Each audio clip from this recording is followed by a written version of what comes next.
ಶಿಡ್ಲಘಟ್ಟದಲ್ಲಿ ಜಾಂಬವ ಯುವ ಸೇನೆ ನೂತನ ಶಾಖೆ ಉದ್ಘಾಟನೆ. ಶಿಡ್ಲಘಟ್ಟ ಸಂವಿಧಾನ ಶಿಲ್ಪಿ ಡಾಕ್ಟರ್ ಬಿಆರ್ ಅಂಬೇಡ್ಕರ್ ಅವರು ಆಶಿಸಿದಂತೆ ಶಿಕ್ಷಣ, ಸಂಘಟನೆ ಮತ್ತು ಹೋರಾಟ ಎಂಬ 3 ಮೂಲ ಮಂತ್ರಗಳನ್ನು ಅಳವಡಿಸಿಕೊಂಡು ಸಮಾಜದ ಅಭಿವೃದ್ಧಿಗೆ ಎಲ್ಲರೂ ಶ್ರಮಿಸಬೇಕು.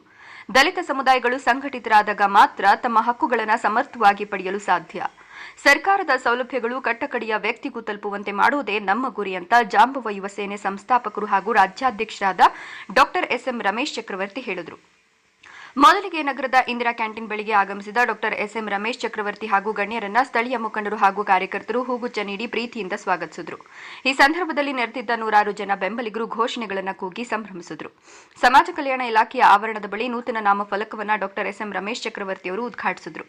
ನಗರದಲ್ಲಿ ಜಾಂಬವ ಯುವ ಸೇನಾ ನೂತನ ಶಾಖೆಯ ಉದ್ಘಾಟನಾ ಸಮಾರಂಭ ಹಾಗೂ ಭಾರತೀಯ ಜನಾಭಿವೃದ್ಧಿ ಟ್ರಸ್ಟ್ ವತಿಯಿಂದ ಕೇಂದ್ರ ಸರ್ಕಾರದ ಸೂಚನೆಯಂತೆ ಪ್ರಧಾನಮಂತ್ರಿ ಶ್ರಮಯೋಗಿ ಮಾನ್ಧನ್ ಯೋಜನೆಯಡಿ ಅಸಂಘಟಿತ ಕಾರ್ಮಿಕರ ವಿಶೇಷ ನೋಂದಣಿ ಅಭಿಯಾನ ಕಾರ್ಯಕ್ರಮ ಉದ್ದೇಶಿಸಿ ಅವರು ಮಾತನಾಡಿದರು. ಸಮುದಾಯದ ಯಾವುದೇ ಸಮಸ್ಯೆ ಎದುರಾದಾಗ ಮೊದಲು ನಿಂತು ಹೋರಾಟ ನಡೆಸೋದು ನಮ್ಮ ಜವಾಬ್ದಾರಿ. ಹಗಲಿರುಳು ಶ್ರಮಿಸಿ ಸಮುದಾಯದ ಪರವಾಗಿ ನಿಲ್ಲೋದು ನಮ್ಮ ಕರ್ತವ್ಯ ಅಂತ ತಿಳಿಸಿದರು. ಇದೇ ವೇಳೆ ಕರ್ನಾಟಕ ಡಾಕ್ಟರ್ ಬಾಬು ಜಗಜ್ಜೀವನ್ ರಾವ್ ನಿಗಮ ಮಂಡಳಿ ವತಿಯಿಂದ ಜಿಲ್ಲೆಯ ಎಲ್ಲ ತಾಲೂಕುಗಳಲ್ಲಿ ಮಹಿಳೆಯರಿಗೆ ಪ್ರತಿ ಬ್ಯಾಚ್ಗೆ 30 ಜನರಂತೆ ಕೌಶಲ್ಯ ತರಬೇತಿ ನೀಡಲಾಗುವುದು. ಈ ಅವಕಾಶವನ್ನ ಸಮುದಾಯದ ಮಹಿಳೆಯರು ಸದುಪಯೋಗ ಪಡಿಸಿಕೊಳ್ಳಬೇಕು ಅಂತ ಮನವಿ ಮಾಡಿದರು.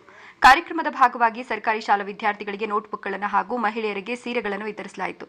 ಕಾರ್ಯಕ್ರಮದಲ್ಲಿ ಮಾಜಿ ನಗರಸಭಾ ಸದಸ್ಯ ಕೃಷ್ಣಮೂರ್ತಿ, ಯತೀಶ್ ಗೌಡ, ಮುರಳಿಗೌಡ, ಮಂಜುನಾಥ್ ಗೌಡ, ಚಿಂತಾಮಣಿ ದೇವರಾಜ್, ಲಿಂಗರಾಜು, ಮುನಿಯಪ್ಪ, ನರಸಿಂಹ, ಎನ್ಟಿಆರ್, ಜಾಂಬವ ಯುವ ಸೇನಾ ಜಿಲ್ಲಾಧ್ಯಕ್ಷ ಶ್ರೀನಿವಾಸ್ ಚಕ್ರವರ್ತಿ, ಗೌರವಾಧ್ಯಕ್ಷ ದೇವರಾಜ್, ಉಪಾಧ್ಯಕ್ಷ ದೇವಪ್ಪ, ವೆಂಕಟರಮಣಪ್ಪ, ಪ್ರಭು, ತಾಲೂಕು ಅಧ್ಯಕ್ಷ ಸಂದೀಪ್ ಕುಮಾರ್ ಎಂ, ಪ್ರಧಾನ ಕಾರ್ಯದರ್ಶಿ ದೇವರಾಜು ಸೇರಿದಂತೆ ಸದಸ್ಯರಾದ ಶಶಿ, ವೆಂಕಟೇಶ್, ನಗರ ಕಾರ್ಮಿಕ ಘಟಕದ ಅಧ್ಯಕ್ಷ ನರೇಂದ್ರ, ಉಪಾಧ್ಯಕ್ಷ ವೆಂಕಟೇಶಪ್ಪ ಮತ್ತಿತರರು ಹಾಜರಿದ್ದರು. ವರದಿ ನಂದಿ ರಾಜೇಶ್, ಶಿಡ್ಲಘಟ್ಟ.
ಸರ್ಕಾರದಿಂದ ಬರುವಂತಹ ಎಲ್ಲಾ ರೀತಿಯ ಸವಲತ್ತುಗಳು ಕೂಡ ನಾವು ನನ್ನ ಸಮುದಾಯದವರಿಗೆ ಹಂತವಾಗಿ ನಾವು ಎಲ್ಲರಿಗೂ ಕೊಡುವಂತಹ ನಿಟ್ಟಿನಲ್ಲಿ ನಾವು ಸಂಘಟನೆ ಕಟ್ಕೊಂಡು ಹೋಗ್ತಾ ಇದ್ದೀವಿ.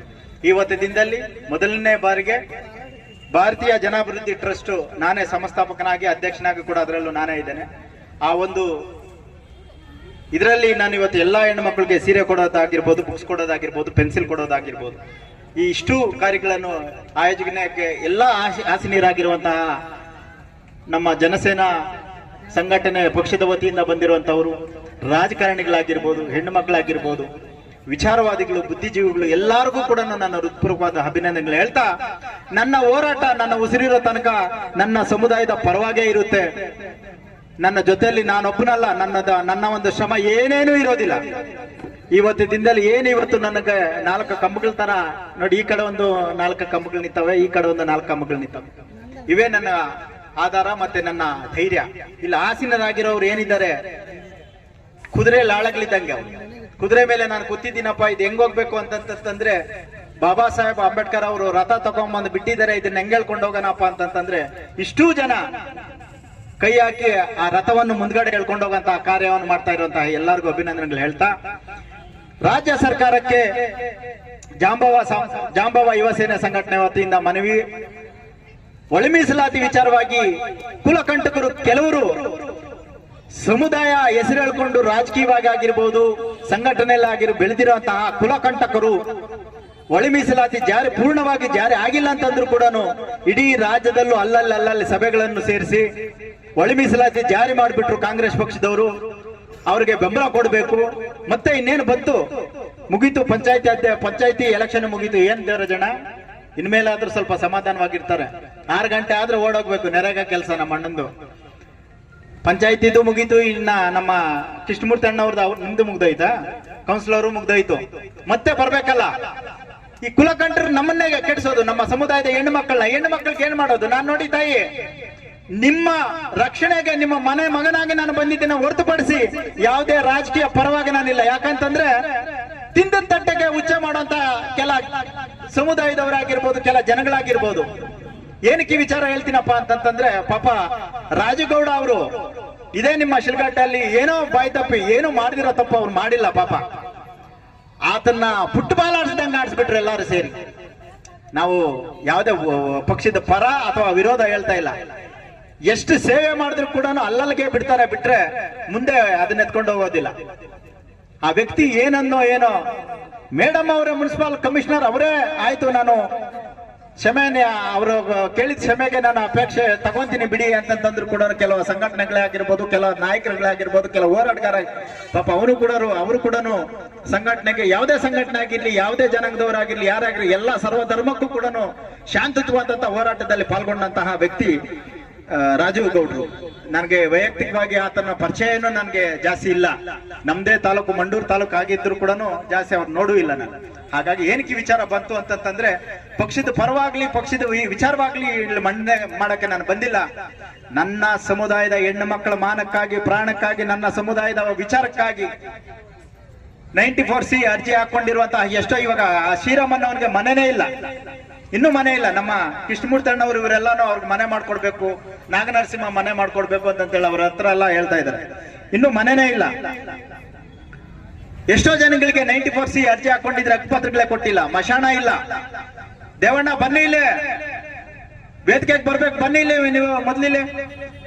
ಎಷ್ಟೋ ಜನಕ್ಕೆ ಈ ರೀತಿ, ಎಷ್ಟೋ ನೋಡಿ ಮಕ್ಕಳು, ಎಷ್ಟೋ ಜನರು ಮುಂದಿನ ನಾಯಕರುಗಳಾಗಿ ಬೆಳಿಬೇಕು. ಇವತ್ತು ನಮ್ಮ ಸಂಘಟನೆ ಅಜೆಂಡಾ ಕೂಡ ಅದೇ, ಶಿಕ್ಷಣ, ಸಂಘಟನೆ, ಸ್ವಾಭಿಮಾನ, ಹೋರಾಟ.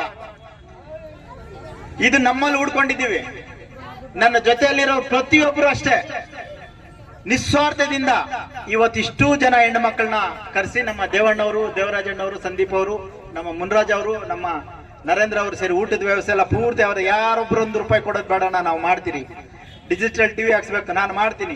ಕ್ಯಾಮ್ರಾ ತರಿಸ್ಬೇಕು, ನಾವು ಮಾಡ್ತೀರಿ. ಪೆಂಡಲ್ ತರಿಸ್ಬೇಕು, ದೇವಕೃಷ್ಣಣ್ಣವರು, ಯಾರೋ ನಮ್ಮ ಯೇಸುಪ್ರಭು ಅವರು, ಎಲ್ಲರೂ ಹೆಣ್ಣು ಮಕ್ಕಳಿಗೆ ಈ ರೀತಿ ಎಲ್ಲ ನಾವು ಮಾಡ್ತೀರಿ ಅಂತೇಳಿ ಮುಂದೆ ನಿಂತ್ಕೊಂಡು ನಮ್ಮ ಶ್ರೀನಿವಾಸ್ ಅವರಾಗಿರ್ಬೋದು, ಪ್ರತಿಯೊಬ್ಬರಿಗೂ ಕೂಡ ನನ್ನ ಅಭಿನಂದನೆಗಳು ಹೇಳ್ತಾ